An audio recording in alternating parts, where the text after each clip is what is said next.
Anthony Caravella walked out of the Broward County Jail Thursday afternoon. A recent test excludes him as a source of DNA found on the body of a Miramar woman he was convicted of raping and murdering in 1983. Caravella has served close to 26 years in prison. Anthony has asked that he not give a statement because he's a little overwhelmed at this point. He's waited for this moment for 26 years. He always thought he was going to be exonerated. He believed he was going to be exonerated. He wishes his mother was here right now because his mother is the one who started this whole exoneration process. He's happy to be out. He's a little overwhelmed, a little frightened. I'm happy to be out. Yeah, I'm happy to be out. What do you think of the job your attorney did? I know if it hadn't been for her, none of this would ever happen for me. Yeah. And your brother too, right? And my brother. Do you feel bitter at all? Bitter? No, not at all. Not at all. You're just looking forward? That's all. What are you looking forward to the most? I don't even know. He had told me that what he wants to do today is he wants to go to the cemetery and see his mother. And again, we'd ask for your respect for his privacy. His mother passed about 8 years ago. She had begun this process of trying to get her son exonerated. And, he just wishes she was here today. Long time coming, but it feels great. It really does. It's great, but it's not over yet.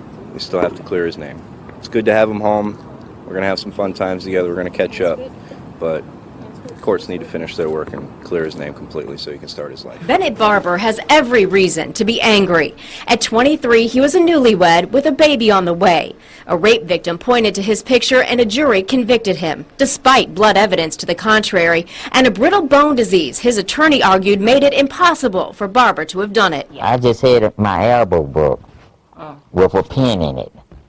I weighed 112 pounds, my arm was weak. I just said took the cast.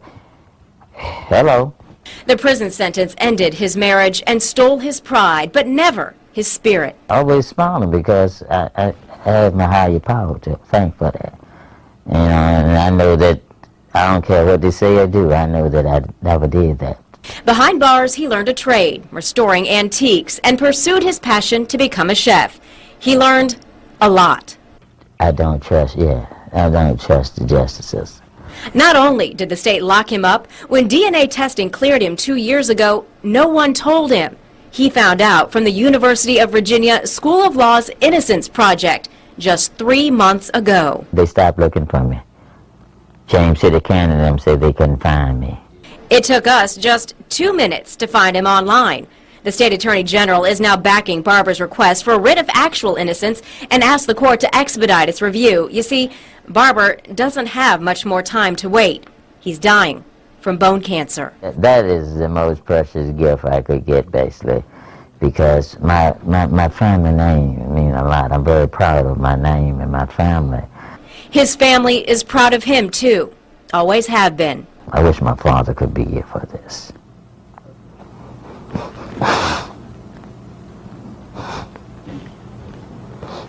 At least he still has his mom, his daughter and grandchildren, and finally, a Fort Worth man his is good free name today after spending half his life in prison for a crime he did not commit. David Lee Wiggins was released from prison this morning after DNA evidence proved he did not commit rape in 1988. That's the burger you've been looking for. This is a meal David Wiggins has waited 24 years to enjoy. 24 years after what happened in a courtroom not unlike this one. State of Texas versus David Lee Wiggins. But his visit here Friday was to right a wrong. We now have DNA showing that Mr. Wiggins is in fact absolutely innocent of the crime for which he was convicted. The crime was the rape of a 14-year-old girl. The sentence was life. The key evidence, a lineup Wiggins volunteered to be a part of to clear his name, though he didn't know the victim had already said he looked familiar in a photo lineup. It was never her fault. She didn't do nothing. I know that. It's a practice that has since been remedied by state law, says Wiggins attorney Nina Morrison of the New York-based Innocence Project. By September 1st, every single police department has to state publicly in writing what they intend to do to make sure that people like David Wiggins don't go to prison on the basis of mistaken identifications again. By Wiggins' side, his sister, Cindy Berg, who was a Fort Worth police officer at the time of his arrest and conviction. We've always known he was innocent of this. I've never doubted that in a moment, but the judicial system, you have to let it work. And so it has. You're a free man. Get a lot of peace, sir. Leaving the now free Wiggins nearly speechless. I don't know what to say about it, other than, grateful. Grateful and hungry to live his life outside of prison. Hey, what's up, everybody? Welcome to the Conversations with Cogee show. Now, I'm glad y'all heard those clips. Y'all know the title of the show today, I've Been Falsely Accused, Part 10. This is a very deep show, and I'm serious. With these clips that y'all just heard a minute ago, y'all see that it's no joke, man. People are getting put away just on a lie. People are getting put away just in mistaken identities. People are getting put away by setting people up, just coming up, with saying they done something and just picking them out, because they have nobody else that they can't remember who it was. So they just pick any random person and just destroy your life. But then when you found not guilty, you get out, you got nothing. If you've been in there 24 years like my man was, even if it's 5 years or 2 years, 6 months is too long. A month is too long for something you didn't do. I just want y'all to know this is a very serious show.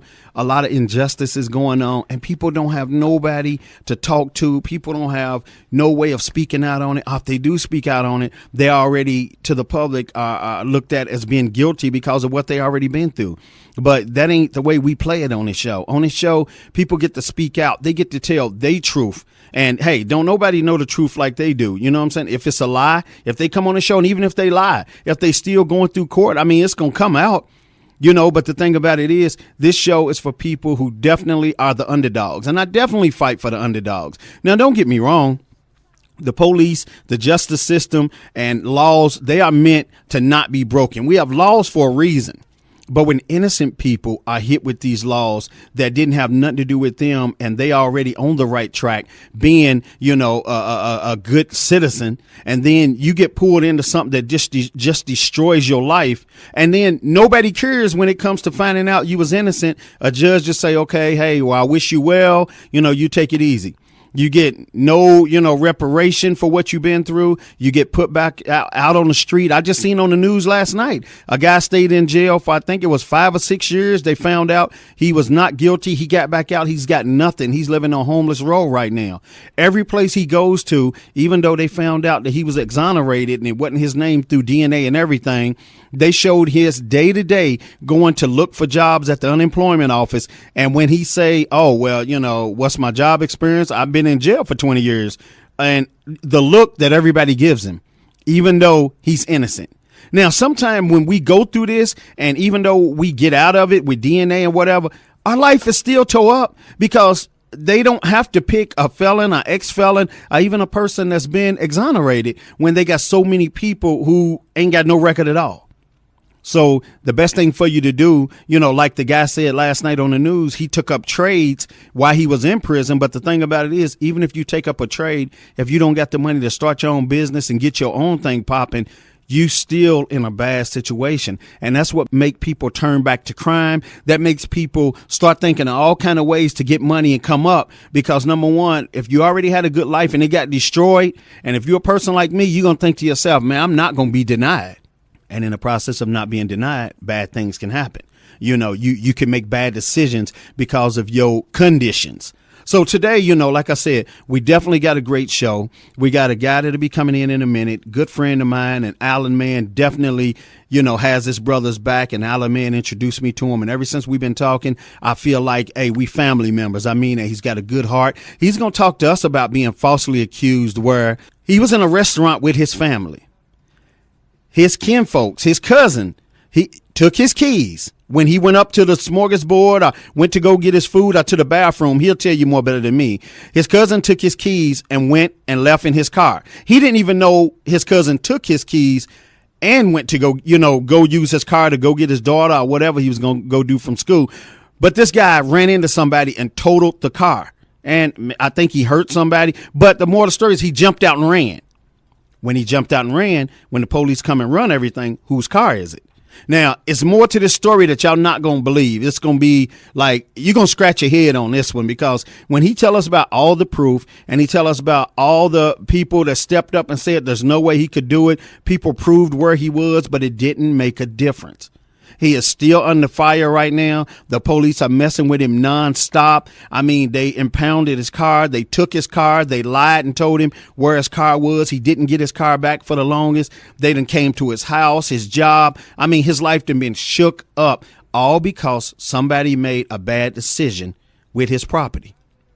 Now, I just want y'all to know, I say this all the time. You got to, sometimes we say watch your friends, but you got to watch your family members. Sometimes they can be that cutthroat person that's even closer to you that'll bring you down. You know what I'm saying? Now, don't get me wrong. I'm not saying his cousin tried to, but sometimes even not trying to, and you put me in a bad position and you take off and run, you shake my life up. My life wasn't yours to destroy. And this man, Mike, he done worked his butt off to get in a position he's in right now with his job. He's an entrepreneur. Everybody knows him as a good dude. But this brother is now in the foreign lane of a person that, commits crimes, as a person that's a liar, as a person that's a cheater, as a person that, is a thug.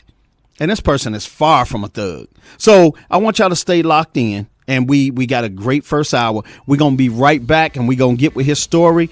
But I'm telling you, this brother, he refused to lose. And that's what I love about him. So y'all stay locked in, stay tuned in. We come back. We're going to take a short break. We're going to get right back into it. All right. Much love, guys. Hey, we back. Welcome back to Conversations with Cogee. We ready to get down now. I had to give y'all some fight music.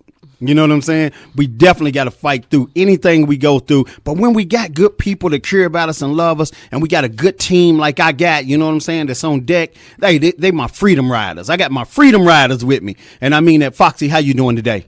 I'm doing good. How you doing? I'm doing all right. All right. Big Blaze, how you doing today? I'm doing all right, Cogee. I hear you. Alan, man, how you doing today? What's up, Cogee? I'm good, bro. How you doing? I hear you, man. I'm good. Miss Peaches, how you doing today? I'm doing great, Cogee. Thank you. All right. V, how you doing today? I'm doing great. How are you? Oh, I'm doing fine. Thank you. I want to thank all y'all for joining in. But now I want y'all to really listen. I'll be coming to y'all later on in the show. Alan, man, I want to ask you real quick. Why was it a mission for you to make sure that this man got in touch with me and his story be heard? It was a mission because he's a good guy, man. I mean, he looks out for everybody, and he minds his own business, And when somebody just tried to get over on him, it just pissed me off. Right. Because the ones that really don't deserve it. Exactly. So I want him to come on and just let everybody know how people can just change your life. Oh, yeah. Whether it be families, friends, and how the authorities can change your life too by just keep nagging at you for something that you didn't do when they know you didn't do it. That's right. You're definitely right about that. So what we're going to do, thank you, Alan, man. What we're going to do, we're going to go to our guest right now, but I want to say this. We're not going to say where he's at, and we're not going to say his last name because, like I told you, on this show, you can be anonymous, and he has to be because he's still fighting his court case. And it's just real ugly right now because it's almost like they on a mission to get him now instead of his cousin, and he wasn't even in the car. So we're going to bring him in right now. Mike, how you doing today, sir? Wonderful. And yourself? I'm doing fine. Thank you, man. Thank you for being here with me today. And I want to ask you a question, man. Yes, sir. How do you feel about injustice if it wasn't you? And even when you see it happen to other people, me and you done talked last night for about 2 hours on the phone. I know how you feel, but let the people know if we're going to reverse it like it's not even you. If you seen the same situation happen to a person, what would be your thoughts? I would be upset because of the fact that when they're innocent, and let's say I was the person that gave the statement because I've seen the person, I know where they were, that would upset me because that means that the law is not being justified by the law. That's right. They're taking stuff into their own hands, trying to solve cases, not caring about people's lives. And they do change people's lives entirely. That's right. So and that to me is wrong. You definitely right about that. Now I want to ask you, as coming out the gate, and then we're gonna get your story. Just tell me real quick, and you can sum it up the best way you can, because you can sum this up better than we can. How has your life been shaken up to the point to where, like you told me, you can't sleep? You're always looking in your rearview mirror. Every time somebody rang your doorbell, you're nervous. Knock on the door. Yeah, you want to know who's at the door, who's knocking on the door. When I open the garage, who's out on the other side, waiting for me to come out? You know, when I'm in the car with my children, are they going to stop me and harass me again? You know, that bothers me all day, every day. And then you said when they did come to lock you And up, then they call me. Yeah, the harassing Call calls. me every day. Harassing calls every day. Well, we need to stay in contact. For what? I didn't do anything. I don't need to stay in contact with you. Right. So what we'll do, Mike, check us out, because people now, I wanted them to hear that much, you know, what's happening to you on your day to day. But the thing about it is, let people know how you got in this situation, and you can tell the story better than me. And I hope I didn't mess up on the intro telling a little bit of what I knew. But, you know, I'll let you go on and take it right now. And then, you know, I'm going to let you go on and flow. So let's go back to y'all all got together, and let's start from the restaurant. Now y'all in the restaurant, talking, hanging out. And we're in the restaurant, hanging out. Hold on. Wait a minute, Mike. And like you said, I just want to say this real quick. You said you was flirting with this one waitress the whole time, right? Yes, I was. Okay, Yes, good. I I just want that to be bad. said. Go ahead. No, it's a reason why I'm saying that, though, because everybody's going to see what it's going to come to. Right. Okay, go ahead. Definitely. I was in the restaurant with my nephew, and I was waiting on my third nephew, my second nephew to show up. It was going to be three of us, and we were going out to eat, celebrating the business and the website and getting everything running smoothly. And so I was flirting with the waitress, trying to get her phone number. I kept calling her, kept talking to her, kept calling her over for this little dumb stuff. And then she decided, to sit next to me, and we started talking. We exchanged numbers and stuff, and I was deeply involved in the conversation, and out the corner of my eye, I just saw my nephew get up and leave. I took it that he was going to the bathroom because he had already gotten up several times before. I wasn't paying it any attention. The very last time, he didn't come back. I get a phone call, and it's about 20 minutes, maybe 25 minutes later, I get a phone call, and he's yelling, man, Uncle, I was in an accident. I was like, in an accident? So I took off and ran towards the bathroom thinking something happened over there, but it wasn't in the restaurant. He was gone. And he was like, I apologize. I'm sorry. I had an accident, and I left. I said, well, what did you have an accident in? You don't have a car. And he said, your BMW. I was like, no way. And so I ran out in the parking lot, and my car was gone. So now I'm like, okay, this is not happening. I said, you're going to take this. This is not coming back on me. So I called 911. I called 911, and I was on hold for 45 minutes to an hour. So I hung up and called back. I was on hold another 30 minutes. This time the young lady said she didn't know if there was any accidents. So the county I was in having dinner, I called the police department. They patched me through to an officer at the scene. And he put me on hold, then hung up. So when I called him back, because, she gave me his direct number, I called him back, said, man, I'm trying to give you information to the accident. And he was like, okay, well, what is your name? I told him my name. I told him what kind of vehicle I have. And I told him that, hey, my nephew took the vehicle.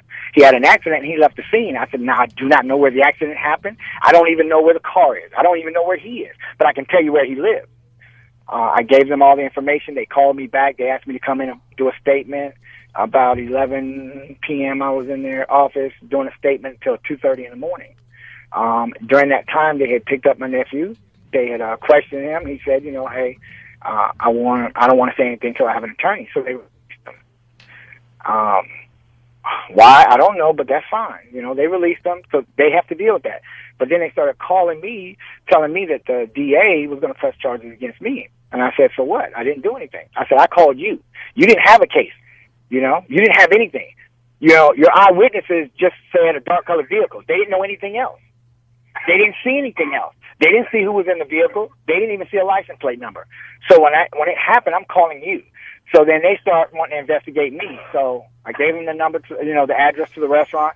They went and they pulled the camera, the films from the restaurant. It shows date and time, and they could see me on the film. They talked to 5 different people in the restaurant, including the young lady, I was flirting with. They talked to all these people. They got statements from all those people, plus my nephew that was still there that actually took me home and then took me back to the police department to fill out the paperwork. I filled out a stolen vehicle report. I did everything that they asked me to do. But the problem I have is they came and picked me up when I had my children with me. That to me was just, wrong. You're talking about you want to talk to me, but you put me in the back. I didn't get in the front seat. I didn't get to follow you in my vehicle, which I didn't have no longer. I had to get in the back like a criminal. Now everybody's looking at me as if I did something wrong because you're in my neighborhood. You're not. It's just wrong. You don't do somebody like that. Even after I gave you statements, even after you investigated everything I said, you still picked me up when I had my boys with me. That to me was wrong because now they're looking at me like, okay, what did Daddy do? I have a 14-year-old, a 12-year-old, and a 9-year-old. I have a 11 and a 6, and 11 and 6 weren't with me at the time, so it's hard. It's very hard. And then they call me every day, wanting me to record my conversations with him, wanting me to spy on him. Why would I do that? I'm not the detective. I'm not the police. I gave you everything that you asked for. That's your job. That's not my job. But for you to harass me, especially if I'm with a customer, you're calling me 50 times, then you're coming by the house, you're driving past, I don't know what your intentions are. And then he told me he was going to make my Christmas a rough Christmas if I didn't cooperate. That means you're threatening me, and you're supposed to be law enforcement who's to protect and serve. So now you've just threatened me. So all through these holidays, you just been a nervous wreck. You told me through the holidays, I couldn't give my children a good holiday because of the way I was feeling the whole time. That's wrong. Right. And you also said my mindset is totally off. Right. And you also said that they went back to that restaurant and talked to that young lady, and she said you never left, and y'all talked the whole time, and it was on film. Talk to the waitress, talk to the concierge who's at the door, talk to the bartenders, everybody that was working that I talked to. All of them. They talked to everybody. Wow. You know what? Let me say this. When you went down to the police station and you said to them, like you told me, well, me and you already talked about a lot of stuff, but I want to bring everybody else up to speed. You said that you told him, you a cop, you've been doing this job for a long time. How does this not make sense to a seasoned police officer? You get what I'm saying? And the guy, your cousin already came down there and said, I was in the car, I jumped out and ran, I took his keys, but yet they went to the house, kicked the door in, and got this out the bed. And he gave them the key, told them where the vehicle was, where he left the vehicle. But you still harassing me. But also, you're still telling me you're trying to press charges on me. But also, when they brought him out of the house and they talked to him in front of the house, they put him in the back of the police car for a minute, and then they let him out of the police car to go back in the house, right? Yes. He was in the car for an hour, and then they go back inside, yes.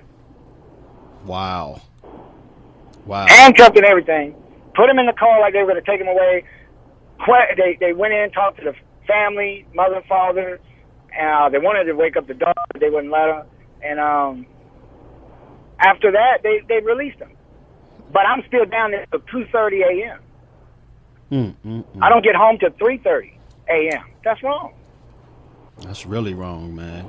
But I called them. I explained to them. And I told them about the accident. They didn't call me. They didn't run a license plate and say, hey, Miss Bang, you're causing an accident. We want to ask you some questions. No. I told them everything. And you have the dispatch report, plain as day. Yes. Saying, when and the 911 call. Right. That's what I'm saying. The dispatch, yeah, definitely. Yes, sir.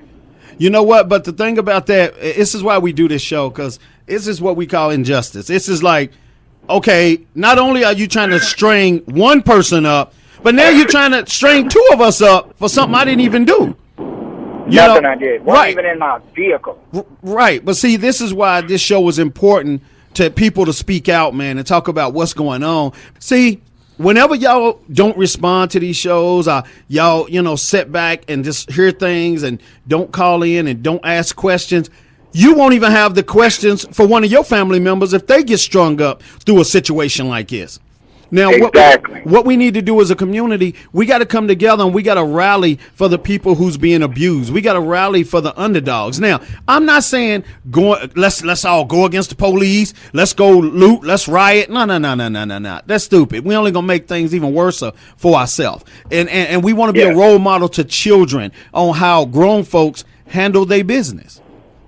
You know, if you have children, your children are watching how you make moves and how you deal with certain issues. And that's why we got this show where we can have all our different teams on here and all different people that we deal with talk about how we can get past this stuff. So let me do this real quick. We're going to go around to my team real quick. Foxy, what do you think about his story? I think it's wrong. It's just wrong. I think he's being targeted. Right. And that's it. He's just being targeted. So what can he do about that? And it's like, why? You know what I'm saying? Alan, man, real quick, what do you think about his story? I think his story is very heart-touching because, you know what, a lot of times we all go through situations and, you know, we can't tell somebody what it's like. So, you know, with his story, at least, you know, we can kind of see his point of view and we can kind of determine how our law enforcement really treats you. Yeah, you're right about that. And how family can change your life, whether it be for good or for bad, but they can mess you up. That's true. You know what? Let me go to V. V, what do you think? I think it's sad because not only what he's going through, but his children, because his children, we want to be able to raise our children to respect authorities. That's right. And now his children are seeing what he's going through, so it's a ripple effect. That's right. I hear you. So, Mike. Yes, sir. What do your family think about this situation? I mean, what does your family say? Because this is your cousin or your nephew, right? My nephew. And let me tell you something about that. Half of them were mad at me for calling, and then the other half are telling me, okay, you did what you were supposed to do. I don't understand how I did not do right, because I think that would have been, what had that been, you know, your child that a person hit or your mother. Yeah. You would want somebody to tell that. That's right. That's right. Did anybody? Because you don't know the severity. Did anybody get hurt in the accident? The other person? Yes, they did. Yes, they did. Oh, wow. Yes, they did. Were children involved? Serious. Were children in the car? No. Just one individual. Oh, man. Was your nephew, was he under the influence of anything? Just a young man just got frightened. He panicked. Yeah. Panicked and left. And like I told him, had you stayed, it's just a ticket. Right. It's a ticket. Yeah. Then at that intersection, there's no lights, and then there's no street lights at night, so, it's hard to see. So if you have two dark-colored cars, you can't see. Right. So, okay, this is your nephew. Is his mom your sister, or is his dad your brother? Dad. Okay, what does he think about it, your brother? Oh, he told him to go turn himself in. Oh, okay. Yeah, he's one told him to go turn himself in, and, like I explained to him, and like we've all explained to him, once you have your attorney go handle it, and go from there. Right. But have you any of your family members, like your brother, has he talked to the police and said, why are you harassing my brother when my son is the one done this? Why are you sending my brother through that? Exactly, because they came to him and his wife and were trying to question them, yeah. And asking like the character of him. What's his character and all that kind of stuff. So, they're already upset. Oh, so they saying like, what kind of father is he? Exactly. Right. Questioning somebody's character. Like, really? Wow. Okay, now I want to do this real quick, Mike. Tell them what happened when your car got impounded. Let's talk about that real quick, because they really need to hear this. My vehicle was impounded, so I don't know where it is, because, the police say they have it. They're going to keep a hold on it, and I won't get it back for 9 months to a year. And I said, you can't do that. I'm getting payments on this vehicle. I need my car. I don't have transportation. I can't get to my customer. And they were like, well, we can figure that out later. When you do what you need to do for us, we can make it easier for you. I get a certified letter from a tow company that said they had the vehicle more than 10 days and that they were going to sell it. I get on the phone and I call them and I said, man, you can't sell my vehicle. I call the insurance company and tell them what the people told me. The insurance company calls them, so I say, look, I'm going to come down and I'm going to get my vehicle. You're not selling my car. Well, when I get down there, the lady said, well, you have a police hold on it. I said, okay. Then how are you trying to sell my vehicle? She said, well, that's the letter. It's like a generic letter. But by that time, she said, well, why don't you wait a few minutes? I said, okay. I sat down. She said, anything you want out of the vehicle? I said, I have a lot of stuff in there. I go out to the car, but it's locked. They don't have a key, so I can't get in. And I don't have a spare because I just bought the vehicle. So the lady tells me, oh, I got it lifted. So she got the hold lifted. And I was like, wow. So I called the insurance company, and they towed my car. But then once they gave me the estimate, they said, look, we're going to tow the lawsuit. We don't want to put $5,000 worth of work into it, but you're going to pay, $10,000, $15,000 loan off. That didn't make sense. But once again, it's an insurance company. I can't argue with them.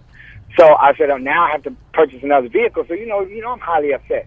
And then they're telling me they want me to come down there. They've called me 5 times this past week, wanting me to come down there, but I don't have a vehicle. You weren't going to tell me about my vehicle. Then when they found out that the car was picked up, they called me and asked me, did I have my vehicle? I said, you told me you had a hold on it. He said, well, we do. I said, well, then how can my vehicle be released? He said, so you have the vehicle? I said, no, the insurance company has the vehicle. Now they're looking real stupid because now they don't have any evidence. That's why they're harassing me. Wow. And they're not going to stop harassing me. They want me to continue to file charges so they can go lock them up and then put together a case. And they even asked you to wear a wire and basically just talk to him without him even knowing. Record everything he's saying without him knowing it. Talking about you have the right to do that since, you're involved in the case. I said, once again, how am I involved? I didn't do anything. You've talked to the witnesses. You've looked at the film. You know where I was. So I couldn't have been at 2 places at once. So once again, how am I involved? I said, I'm not going to wear a wire. I'm not going to do that. I'm not recording that conversation. That's not my job. That's your job to do that. And they know that you can't. That's not admissible in court. Okay, but the thing has to know you're recording the conversation. That's right. You're right about that. But let me say this to you, Mike. And like we talked on the phone, the thing last night. The thing about it is, even to say wear a wire. Y'all want me to wear a wire and say what he already told y'all that he admitted to? Exactly. What he already admitted to. He told them, look, I had the car. He didn't know I took the keys. He said the car's at such and such. And they went and picked it up. Once again, when he told you he had it, when he gave you the key, when he told you where it was located, and when he said I did not know, why are you harassing me? You know what? We are in the end of January, and I'm still getting called. Wow. Okay, and I asked you this too. Let's bring this out to the public. Even when you talk to your insurance, Mike's insurance company ain't even tripping like the police is tripping, and they the ones got to pay for his car. Exactly. All they asked me for is the police report, which I gave them. And that don't make sense. You get what I'm saying? Mm-hmm. Because it seemed like the insurance company would be the one tripping like, no, well, we don't got the statement and we don't got this. Sometimes insurance companies will play that game too. No, we ain't gonna make a move on this until we really know that you wasn't in the car. You know what I'm saying? And all that kind of stuff. But the way they treating you right now, if the insurance company just kind of felt like something just don't sound right, the police would talk to them and your whole case would be held up and you wouldn't have a car right now, right? Exactly. So because the insurance company, they asked me for the police report, and I said that they wouldn't give me a copy. They told me I had to go online and pay for a copy, but then wouldn't give me the site where I was supposed to go online to get the copy. I said, okay, how am I supposed to give this to my insurance company? That's not our problem. So I called the insurance company, and the lady said, don't worry about it. I'll take care of it. And she did. Wow. So they wouldn't give me anything. Okay, but let me ask you this, Mike. Even the police that's talking to you right now, have you went over their head and have you talked to internal affairs? Have you talked to anybody that's over them? I was told to contact internal affairs and then the U.S. the district attorney. Right. Over where I'm located. Okay. So that's what I'm supposed to do. But like I said, I didn't get that information until recently. Right. Nobody wanted to tell me anything. They just want me to keep coming down there, and I told them I'm not coming down there for you to lock me up. Right. I'm not doing that. Right. Come on, well, we're not going to bother you. You told us a partial truth. I said, how is it partial? I told you everything. I told you the truth. It's not hard to tell the truth. That's right. And that's what the young lady said at the restaurant. I said, I appreciate, you guys telling them, and answering their questions. She said, it's not hard to tell the truth, sir. We know where you were. We don't have to lie about it. She said, it's easy to remember. You were over there. You had us laughing. You kept ordering from us. She said, that's not hard to forget. It was just so easy to remember everything that happened. And they didn't find no drugs, no alcohol, no drugs, guns, alcohol, nothing in the car. Nothing. No weapons, nothing. So this should just be an open and shut case. Open and shut case. It should have been shut a long time ago. They want to drag it out. Wow. And keep telling me what they're going to do to me. I mean, my thing is, when you call me and you're threatening me, I'm going to be on the defensive. I'm not going to want to do anything else. That's right. Because you threaten me. You're telling me what you're going to do to me. Yeah, well, the DA is going to do this, this, and this, and he has the right to charge you. No, he doesn't. Okay. Yes, the vehicle was my vehicle. That's right. But if I reported it stolen, and I filled out all the paperwork I was supposed to, how can you charge me? You know what? Let me say this real quick, Mike. Let's let everybody. Okay, when they call you and you don't answer your phone now, you let it go to voicemail. Say the voicemail. What is the voicemail you get? You need to call me back. We need to stay in contact because you are still a prime suspect. But you've already looked at the film. You've already talked to witnesses. But I'm still your prime suspect because the vehicle was in my name. Now you don't even have a vehicle. And I know they didn't do any take pictures and do analysis because it was all the way in the back behind 4 other vehicles with other stuff stacked on top of the other vehicles. Right, right. So I know nobody was back in that back. I know they weren't. So there's no way to sit back there because I could. And even the driver that got hit told them that you were nowhere in the vicinity. It wasn't even you. No, well, see, first of all, they couldn't even see who the driver was. There was no witnesses to who the driver was. Even if the driver in the other car, they don't even know who the driver was. Okay. And my thing is, when he said he was the driver, when he said he had the vehicle, that should have ended everything. He gave them the key and said he had the car. That should have ended it. Wow. They should have took all the pictures they needed to take. They should have did all the analysis that they needed to do. Reconstruct however the accident should have happened or would have happened, and handle it from that point. Right. I should not be in this situation. You know what? Let me ask you this, and it ain't about playing this card. What I'm going to ask you. Yes, sir. But when it leaks over this long and it's nonstop, do you think it's part racial? I just want to ask you that. I do know it is. It is. It is. They wouldn't have. It would have not happened had I been a different color. I can tell you that right now. But we are so stereotyped to be thugs, drug dealers, and just thieves that a person of this stature can be in this situation and they don't even look at your history. They don't look at your education. They don't look at your work history. They don't look at any of that. What they look at is something happened. You're this color. You're a black man that this happened to, and that's it. That's all they look at. And they interrogate you as you're wrong. And you're an entrepreneur. And then on top of that, they tore up he tore up a brand new car, a nice brand new BMW. Yes, brand new. So when they seen the car, they just prejudged also. Prejudged. And I don't have any tinted windows. I don't have all that stuff. Just a brand new vehicle. I want you to be able to see who's in that driver's seat. I want you to see my face. I don't want you to think, I don't want the tinted down that you can't see me and think that I've got to be doing something wrong. That's right. That's right. What are they charging him with? You can ask. Good. Hi, Mike. What are they charging you with? What are they charging you with? Well, they tell me that it was a serious accident, so they can't say vehicular homicide because they don't know if the person, deceased or whatever. But they're trying to get me with hit and run. They're trying to get me with tampering with evidence. They're trying to get me with something else he said I did to him. I didn't do anything to anybody. Is that but they're jail trying to give time? me 50 million charges. That's jail time they're trying to give you? Yes, felony. Not felony. Felony. Mm-hmm.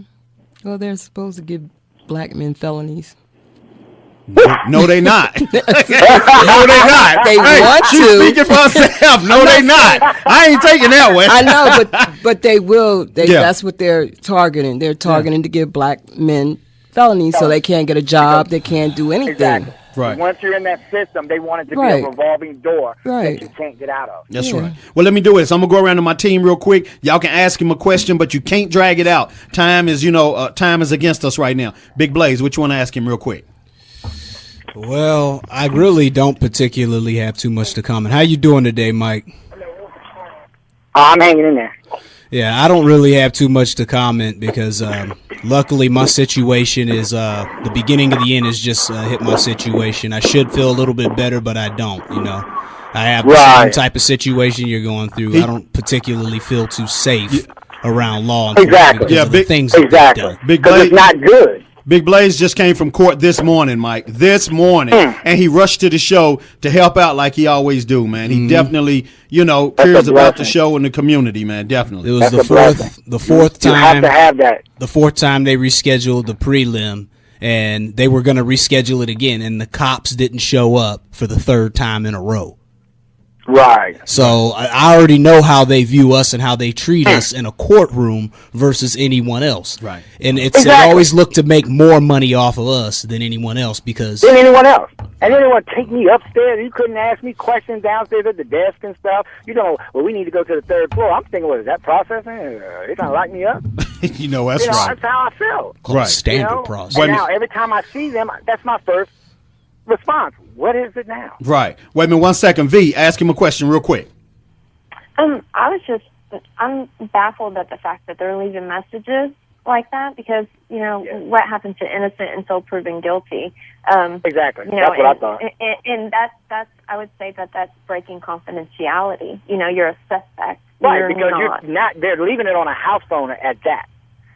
Absolutely. Yeah, so you're not. I think that's wrong. They're not calling my cell phone, leaving a message. You're calling my house phone, which anyone can pick up and listen to messages. I would definitely keep hold of all of those. I appreciate your courage in coming forward today, Mike. So. Thank you. I do appreciate it. I mean, I want people to understand that it's not right, no matter what color you are, no matter where you live, no matter what the situation is.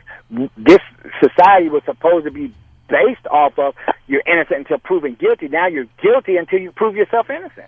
That's right. Hold on, Mike, 1 second. Miss Peaches, chime in. Hi, Mike. Thank you for sharing your story today. Thank you. How is your support team? Do you have your family and your friends? Are they rallying behind you through all of this and helping you get through it? Yes, half the family is, and the other half is upset that I even called. I mean, that's them. I'm not going to do wrong for somebody else. I was raised to do right, and I'm going to do right. Whether you think it's the younger generation, they're upset that I would have even called 911 and reported it. I'm like, that could have been you. Wouldn't you want somebody to know what happened? Right. You can't look at a situation and just say, well, if they don't have anything, don't say anything. No. That could have been my daughter. I have a 6-year-old. That could have been her. It could have been any one of my children. I'm not going to let that happen. So I have to step up and do what's right because that's the way I was raised. That's right. But if I'm doing right and you're treating me as if I'm wrong, now you make it hard for me to want to do right. Right. So, Mike, let me ask you this real quick. Thank you, Miss Peaches. Hold on. Let me go to Alan Man. Alan Man, what would you like to say to Mike real quick? Yeah, I just like to tell Mike that I'm here for you and I got your back, bro. I appreciate it. Appreciate it, Alan Man. All right. I want to ask you this, Mike, real quick. What is your attorney said? We down to 5 minutes. So if you can tell me within, a minute and then we can keep moving real quick. What is your attorney said about all this? He told me, he said, man, you don't even need to talk to them. And that was it. He said, don't answer no more calls. That was it. I had talked to him, but I didn't pay him, so I actually paid him Friday, so I had to retain him because I'm just done with it. Right. Right. So now I know it's going to be a hectic now. Right. So now you're just going to ignore the situation and let them do their job that they're supposed to do, and then I guess it just what happens, right? Well, I want that to happen, but I know that's not because these people know where I live. They've come out there several times, and I don't want that to be a problem on anybody else in my household. That's my only fear. You know where I'm at. I don't know who's coming, when they're coming. I'm waking up and I'm seeing you. I open my garage door and you're standing there. Come on. You didn't ring a doorbell. You're standing at my garage door. Oh, wow. So I know you about had a heart attack. I did, because I'm listening to the garage door like, who is this? Wow. You know, I got a front door with a doorbell, got cameras, I got everything. Like, why are you standing right here? Right. You're not even up. You didn't go up my steps. That's just not good. So I have fear now. Right. So you feel like... And I didn't have fear before. Right. And let me ask you this, Mike. What does this do to the community and you as a person in the community when it comes to our law enforcement? Because, I mean, we're supposed to feel so protected by them. But what has this done to you, this whole situation? It's changed everything. My whole perspective about law enforcement has changed. And, you know, before I could pick up the phone and say, you know what, I'm going to call them. This needs to happen. Now I'm like, do I call them or do I just handle it myself? I don't want to take matters into my own hands. I don't want to become a police officer. You know, I don't want to arrest somebody. But I have that fear of what's going to happen to me every time I call them. Yeah. I don't know what to do. And the people around me, when you see that and they see how I am and how I fear, because, you know, I'm a humble man. But I'm helpful to any and everybody. Right, I hear you know, man. Because I wouldn't want to be stranded anywhere. I don't want to see someone else stranded anywhere. But now my issues are, do I pick up that phone anymore? I hear you, man. And see, that's what I tell our community. Pick up the phone and be first to speak up, so you won't be in the mix. Do the right thing. Right. Do the right thing first at all times. And you know, Mike, even with you right now, I know you tainted right now, but I'm gonna still tell you, man, keep doing the right thing. You know what I'm saying? Because I'm gonna tell you why. No matter what happens with this situation right now, you done the right thing, and that's what you don't have to worry about right now. Right. You get what I'm trying to say? At least that's what I thought. I was the very first call. You know, I'm calling 911 2 and 3 times, staying on hold for an hour or so. I'm calling their police department, getting their dispatcher to dispatch me to the site, to the crime scene. Right. You know? Right. And I'm talking to a detective on site. I'm trying to be helpful. And I'm telling them everything. I even gave them the address, where he lives. Gave him his cell phone number. So why are you calling me asking me to call him? Right. You pick up the phone and call him. Right. But you know what, Mike? The good thing about this whole situation and the moral of the story is you're not chasing a lie. And it's better to chase the truth than a lie. And I like that you said it to me last night when you said, Cogee, man, I could see if I was lying. Then I would be like, okay, let me just play this out. But no, I'm not lying. Right. But the thing about it is, that hurts. And you're right, Mike, you can't let them do you like that, because if they do you like that once, they'll come back and get you on something again later on that you had nothing to do with. You might pop up in a lineup. You know what I'm saying? Exactly. You know, exactly. If this is, and I've had friends that it happened to. Yeah. You know, we're in one side of town, and all of a sudden a detective's car comes by, and the windows are tinted, and they slow down, and then they pull off, and then the police come back and say somebody identified you've been at a scene. Right. Come on. Hey, Mike. So check us out. Now we down to seconds, but I definitely want to thank you for being on the show today, and I do want you to come back and recap us on this situation and let us know the outcome. If it's still dragging on, you come back on again and bring us up to speed with what all didn't happen. All right. Thank you so much, and I do appreciate everybody's support. Thank you guys so much. All right, man. Thank you. God bless you, and I'll be staying in touch with you. Yes, sir. God bless. All right. So everybody, that was Mike, you know, definitely telling the story, and I know y'all heard it. It's unbelievable, but it really happened to him. Get ready for a powerful second hour, because when y'all hear what's going to happen in the second hour, you're not going to believe it. Stay locked in. Stay tuned in. I've been Falsely Accused Part 10. I'm your host, Cogee. Conversations with Cogee. That's us, baby. We'll be right back.